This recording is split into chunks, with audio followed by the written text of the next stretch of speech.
Alright, people. I'm going to try this. This will be a short feeding video. Here we have 3 rat crawlers. I think these are 2030s. 104-degree water. They've been thawing for a while. I just heated the water back up. I had 3 snakes. I didn't feed yesterday because I ran out of rats. I didn't thaw it enough. This time of year we tend not to thaw as many as we may need so we don't waste any. So we're going to try and feed these snakes from didn't eat yesterday.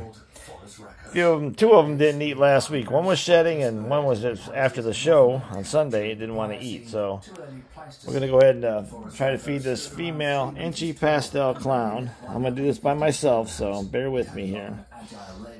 And we'll see where she's at. I haven't looked at her today, so she may be right up front. As usual, they're right up front. And it was a formidable lethal weapon that it could use to puncture the head of its prey. She didn't eat last week, but we'll see if she takes it this week.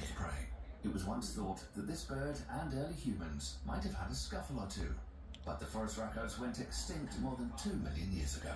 But despite this, it's now let's see, they are sometimes skittish, so that's why they don't eat.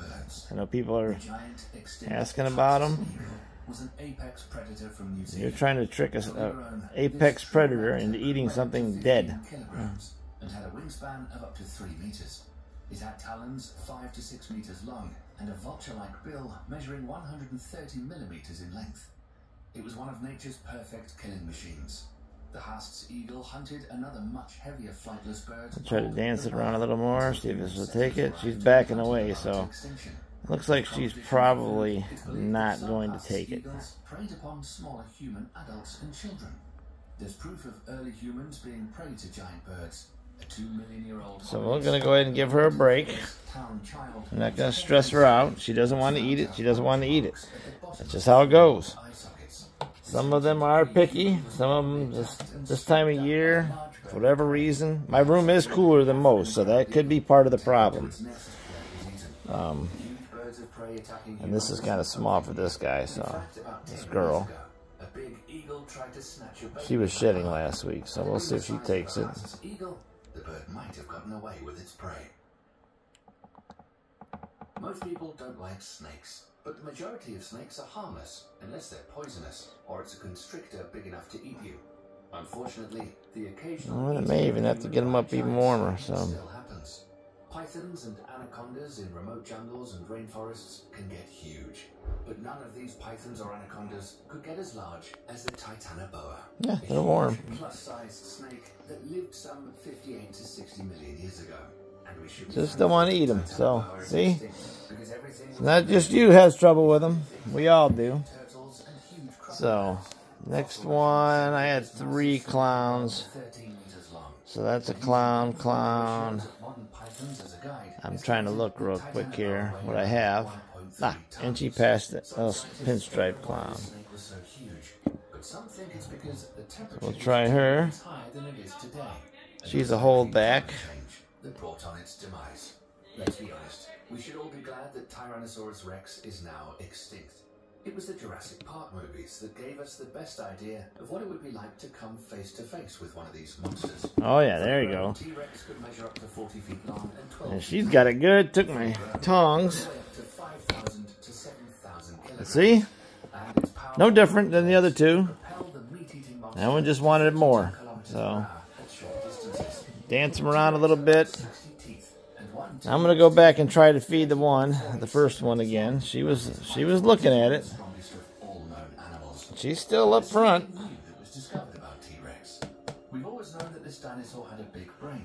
We'll see if she'll take it. How smart the tyrant lizard really was until now. Estimates now put T-Rex in line with the brain capacity of baboons. Now just imagine that. There we go. See, sometimes you just gotta go back to them. She looked like she wanted it, so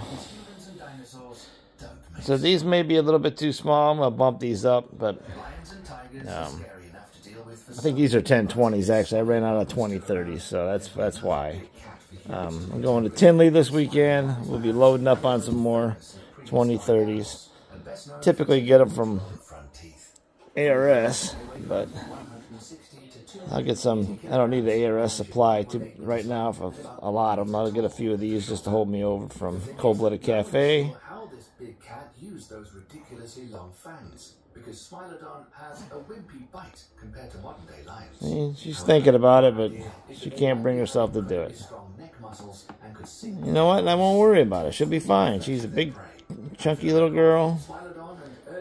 She just shed, so she may not be in the mood. That's what the green tab is. She was shedding. She was in shed last week, so she shed. And sometimes they just don't want to eat immediately afterwards. So just how it is. Hope that helps. I'm going to try and put together a feeding of a larger, feed the smalls. I have a couple females that didn't eat this week, and a couple males. I ran out. I only thawed out so many, so I wouldn't waste any. So I got to feed my Ultramel tomorrow. This male, see, he's up front. He's probably ready to go. Yeah, I spooked him. But he's probably ready to go. I didn't even offer him one yesterday, so. And my head, and see, this is another one. Here we are in the middle of winter. It's coming up to spring, and there's rats in the room, and that guy's not even showing any interest in eating at all. He did not eat this week. This one's been breeding. Same thing. He's hiding. He has not shown any interest in eating, and I just paired him up, so he may eat this week. We'll see. And that's what you get with ball pythons, especially in the breeding season. Some of the males are a little more picky than anything, but the babies, they eat almost. You see, most of them have black clips. They almost all ate. The blue clips are live eaters. This guy here is a live eater. Anything with a green shed, anything with this maroon or red, they're frozen thaws. And see, most of them have black clips, and I got to add a few to the ones I just did. Bamboo pastel ivory. I could probably give her this last little rat. She'll probably eat that. She didn't take it yesterday, or I ran out. I can't remember which. And that's pretty much it. Everything else, you know, see, most of them have ate. They ate yesterday. They had no problem eating. I got a couple that the live eaters didn't get offered yet. They're eating Wednesday. Nick's going to bring home some rats from the pet store on Wednesday, or I'm going to check my own supply if they've grown up. We had some growing up, so. See the females, big girl here, she's in shed, she didn't want to eat. Live eater, super pastel, she didn't want to eat.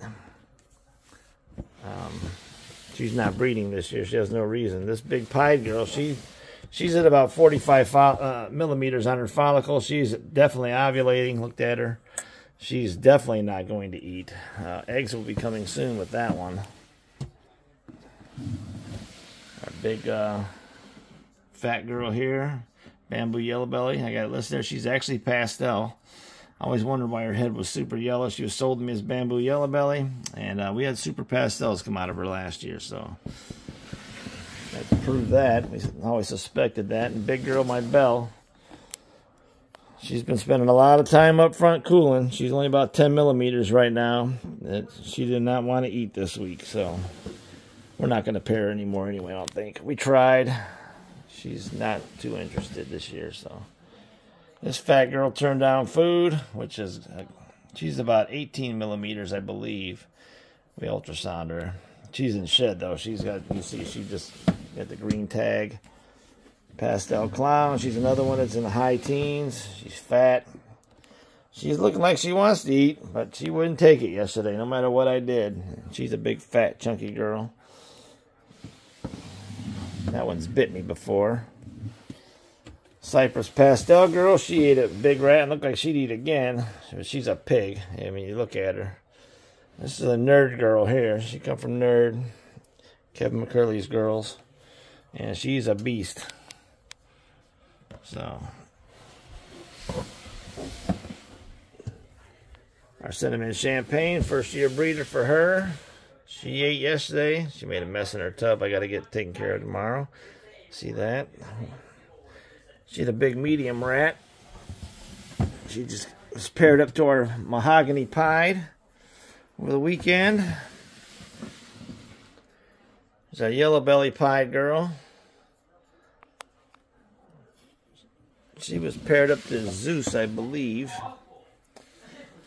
You know, he's a stud of this place around here. Here's the one that was to the het Batman girl. She didn't eat this week. She's in shed, or just finished her shed. I pulled her out to feed her and had some shed in there. She had just shed, so I wasn't surprised she didn't eat. This is a live eater. She eats ASF. She's very picky. And she orange dream pied. Says 50% het albino, but we're going to have a story on that coming up here in a future video about RGI. And we're going to leave that one alone for now. And we have Rerun. She did not eat. Another girl. So, and neither did Lucy, right next to her. Another bell. Both of these are produced in-house. And they were growing like weeds. You know, they're not quite 3 years old yet. We thought we were going to get to breed them this year. Make some bells. A lot of people have been asking for bells, but they're not going to go. So there you go. I mean, there's a few people that are having trouble with their snakes they bought. They're not wanting to eat. And sometimes a lot of times it's your husbandry. It's just not quite right. And other times if there's females, this time of year, may not eat. Some of them at the 1,000-gram wall. Like this girl here. She did not eat. It's been a couple weeks since she ate. She's right at 1,000 grams, too. She's just being picky. But it's happened before. We're kind of used to it. There's another one. 1,000 grams. Didn't want to eat. She just shed. So that's probably why on that one. But you get the idea. It's not you. Sometimes it's the snakes. Sometimes it's your husbandry. So I'll be talking to you later.